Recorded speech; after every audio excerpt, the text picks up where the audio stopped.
കോഴിക്കോട് വിലങ്ങാട് ഉരുൾപൊട്ടലുണ്ടായ പ്രദേശത്ത് വിദഗ്ധ സംഘം ഇന്ന് പരിശോധന നടത്തും.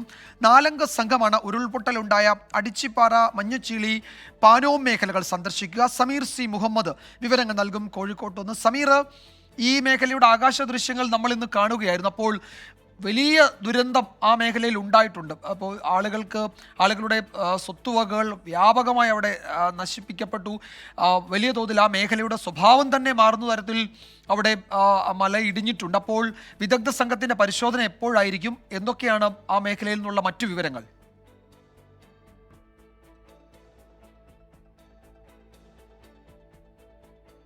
വിജയകുമാർ, നേരത്തെ രാവിലെ 10 മണി മുതൽ ഈ പരിശോധന ആരംഭിക്കും എന്നാണ് അറിയിച്ചിരുന്നത്. എന്നാൽ പിന്നീട് കലക്ട്രേറ്റിൽ വിശദമായ ഒരു അവലോകന യോഗം ചെയ്യുന്നു. ആ അവലോകന യോഗത്തിന് ശേഷമാണ് ഇപ്പോൾ ഈ ദുരന്ത മേഖലയിലേക്ക് ഉദ്യോഗസ്ഥർ എത്തിക്കൊണ്ടിരിക്കുന്നത്. ജിയോളജിസ്റ്റ്, ഹൈഡ്രോളജിസ്റ്റ് ഉൾപ്പെടെയുള്ള ഉദ്യോഗസ്ഥർ ഈ സംഘത്തിലുണ്ട്. വിശദമായിട്ടുള്ള പരിശോധന ഈ മേഖല കേന്ദ്രീകരിച്ച് നടക്കും. അപ്പോൾ തന്നെ നമുക്കറിയാം, വലിയ രീതിയിലുള്ള ഉരുൾപൊട്ടൽ ഉണ്ടാവുകയും അതിൻ്റെ ഭാഗമായിക്കൊണ്ട് വലിയ രീതിയിലുള്ള നാശനഷ്ടങ്ങൾ ഉണ്ടാവുകയും ചെയ്തിട്ടുണ്ട്. നമ്മൾ അതിൻ്റെ ഡ്രോൺ ഷോട്ടുകൾ കാണുമ്പോൾ തന്നെ അതിൻ്റെ കാര്യം നമുക്ക് വ്യക്തമാണ്. 70ഓളം ഇടങ്ങളിൽ ഉരുൾപൊട്ടൽ ഉണ്ടായി എന്നാണ് പ്രാഥമികമായിട്ടുള്ള കണക്കാക്കുന്നത്. അതോടൊപ്പം തന്നെ ഇപ്പോൾ 100-ൽ-അധികം മേഖലകളിൽ ഇതിൻ്റെ ഉത്ഭവ കേന്ദ്രങ്ങളായിക്കൊണ്ട് കണ്ടെത്തിയിട്ടുമുണ്ട്.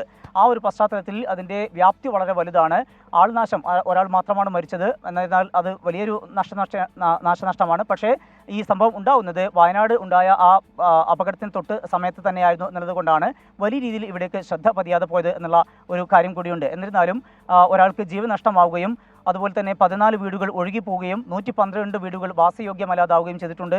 കൂടാതെയാണ് വലിയ രീതിയിലുള്ള കൃഷിനാശം, അതുപോലെ തന്നെ KSEBിക്കും പൊതുമരാമത്ത് വകുപ്പിനും ഒക്കെ ഉണ്ടായിട്ടുള്ള വലിയ രീതിയിലുള്ള നാശനഷ്ടങ്ങൾ. ഒരു വേളയിൽ ഇവിടെ ഒരു പുനരധിവാസം തന്നെ സാധ്യമാണോ എന്ന് ചോദിക്കുന്ന അത്തരം ഒരു ഘട്ടം കൂടി നിലനിൽക്കുന്നുണ്ട്.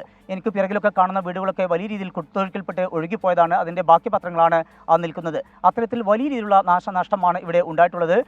അതുകൊണ്ട് തന്നെ ഇനി ഇവിടെ ഒരു പുനരധിവാസം എത്രമാത്രം സാധ്യമാണ് എന്നതുൾപ്പെടെയുള്ള കാര്യങ്ങൾ കണ്ടെത്തേണ്ടതുണ്ട്. അതിൻ്റെ ഭാഗമായിക്കൊണ്ടുള്ള ഒരു വിദഗ്ധ സംഘത്തിൻ്റെ പരിശോധനയാണ് ഇന്ന് നടക്കുക. അല്പസമയത്തിനകം തന്നെ ഈ സംഘം എത്തും. ഉച്ചയോടുകൂടെ തന്നെ പരിശോധന ആരംഭിക്കും എന്ന കാര്യമാണ് സംഘം വ്യക്തമാക്കിയിട്ടുള്ളത്.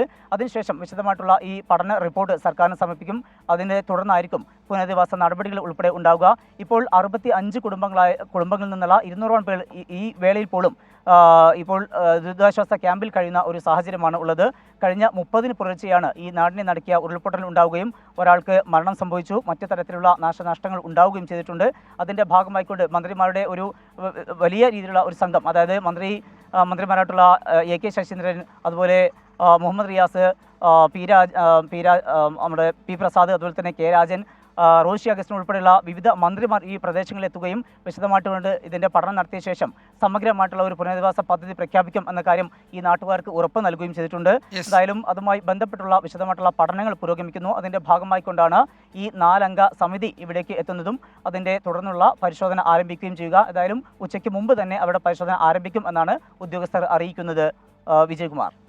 യെസ്, ഈ ഉരുൾപൊട്ടൽ ഉണ്ടായ വിലങ്ങാട് മേഖലയിൽ ഇനി ജനവാസം സാധ്യമാണോ എന്നതടക്കം ഈ വിദഗ്ധ സംഘം ഇന്ന് പരിശോധിക്കും. പുനരധിവാസം സമഗ്രമായി അവിടെ നടത്തേണ്ടതുണ്ട്. അതിൻ്റെ പദ്ധതിയൊക്കെ തയ്യാറാക്കുന്നുണ്ട്. 4 അംഗ സംഘമാണ് അവിടേക്ക് എത്തുന്നത്.